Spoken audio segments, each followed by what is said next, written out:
You copied an array, but your tags show unexpected values like this.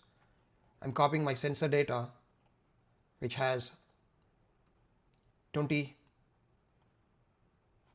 integers 0 to 19, but when I copy them into my backup data, I get some garbage values.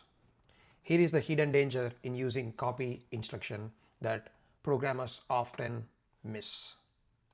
In this video, I'll break down the copy instruction in Studio5000, what it does, how it is different than a move instruction, and where it can go dangerously wrong. We will use 5 real-world examples and also show you how to avoid corrupting the logic. COP, it stands for copy. It moves data from source to destination fast, and byte for byte.